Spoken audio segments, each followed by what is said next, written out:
Jadi tesis pada trilogi pembangunan tentang pertumbuhan dan pemerataan itu, pemerataannya baru terasakan sekarang, terutama misalnya pada poin tentang transfer daerah, di mana 35% dari APBN kita ditransfer ke daerah, dan saya kira itu yang memicu sekarang ini pertumbuhan domestik kita,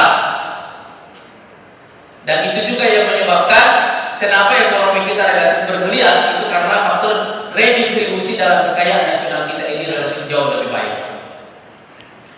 Nah sekarang apa yang menjadi persoalan kita menurut saya bisa memahami kalau misalnya di forum pemret ini ada kegelisahan seperti itu. Saya membaca terutama buku yang ditulis oleh Mas Yudi Latif tentang Pancasila, buku besarnya beliau ini, saya bisa membayangkan bahwa apa yang terjadi dalam masyarakat kita sekarang ini sebenarnya adalah begitu kita bergerak ke society, dari politik ke ekonomi ke society, yang terjadi dalam pencapaian kita di era reformasi ini adalah penguatan civil society. Jadi kalau kita mencoba menghitung apa pencapaian terbesar di masa Orde Lama, saya bisa mengatakan pembentukan konstitusi. Apa pencapaian terbesar pada masa Orde Baru? Saya bisa mengatakan penguatan lembaga negara. Apa yang merupakan pencapaian terbesar pada masa reformasi? Itu adalah penguatan civil society.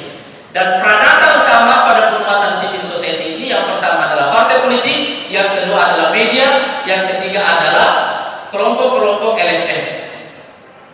Dan saya kira juga efeknya pada sekolah dan kampus khususnya. Ini adalah 4 pradata civil society yang sekarang ini mendrive semua perubahan-perubahan besar yang terjadi di masyarakat kita sekarang ini. Tetapi yang menciptakan benturan, dan menurut saya disinilah asal usul kegelisahan itu adalah ketika kita berpindah ke sistem demokrasi, tidak terjadi transformasi di level yang sama pada tingkat budaya. Karena setiap satu sistem itu mempunyai turunan budayanya sendiri. Sistem otoriter punya turunan budaya dalam bentuk feodalisme, tapi sistem demokrasi punya turunan budayanya yang namanya egalitarianisme. Dan karena itu, jika budaya ini tidak ada, kita pasti akan mengalami benturan. Sebab kenapa? Dalam sistem demokrasi, yang pertama kali hilang itu adalah otoritas negara. Hierarki itu hilang semuanya. Jadi sekarang misalnya dengan adanya pilkada langsung sekarang, jika kita ingin membangun jalan, misalnya jalan tol lintas Sumatera, dan jalan itu melewati 10 provinsi, pada setiap provinsi kita melewati 3 kabupaten, bayangkanlah bagaimana repotnya kita membebaskan lahan. Ya kan?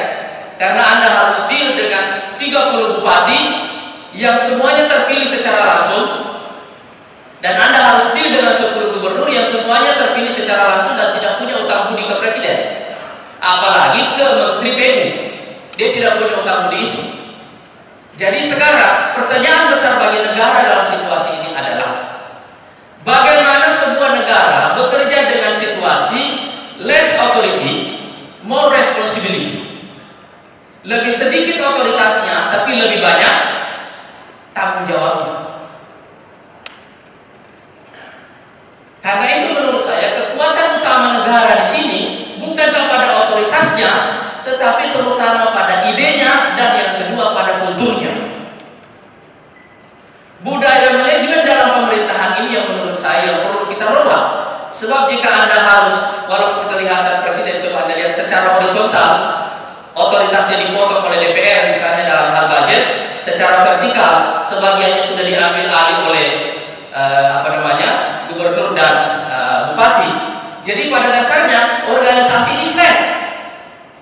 Organisasi ini flat, data, tidak ada hierarki, dan otoritasnya makin hilang. Iya kan?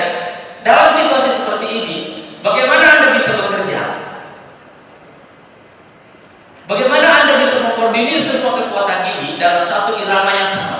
Di mana power kita yang sesungguhnya? Power negara itu ada di mana? Power negara dalam sistem demokrasi itu adalah pada persuasi.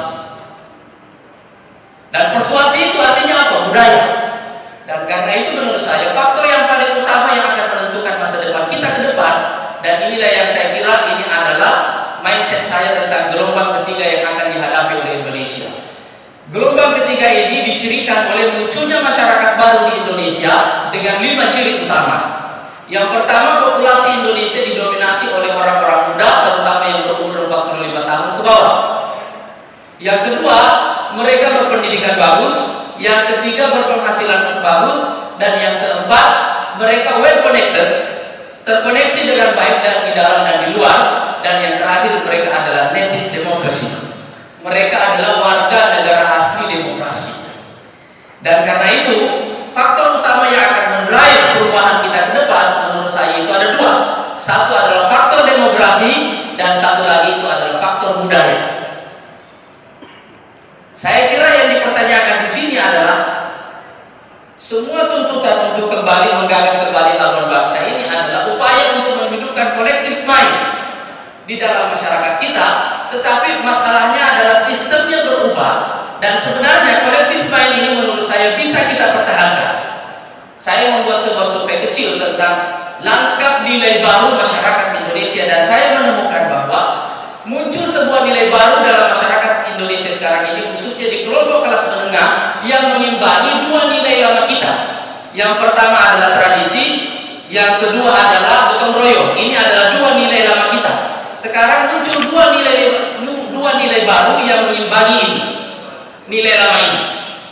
Yang pertama adalah nilai tentang power, tendensi orang Indonesia kepada power makin tinggi, dan yang kedua tendensi orang Indonesia kepada achievement itu makin tinggi. Biasanya achievement itu adalah nilai-nilai besar yang ditemukan pada masyarakat individualis. Dan sekarang ada transformasi dalam struktur nilai masyarakat kita sekarang ini yang membuat menurut saya kita tidak mungkin mengambil langkah mundur dari demokrasi yang sudah kita jalankan sekarang ini. Dan karena itu, jika kita ingin menggugah bahwa prosedur demokrasi yang sudah kita buat sekarang ternyata tidak menimbulkan output yang baik sesuai dengan yang merupakan substansi dari demokrasi, sebenarnya pertanyaannya bukan mekanisme yang kita gugah, bukan prosedur yang kita gugah, sebab prosedur ini tidak bertanggung jawab melahirkan output yang baik. Output prosedur ini hubungannya lebih kepada satu pertanyaan besar, yaitu level of civilization dari sebuah masyarakat. Itulah pertanyaan besar kita bersama ke depan. Assalamualaikum warahmatullahi wabarakatuh. Terima kasih.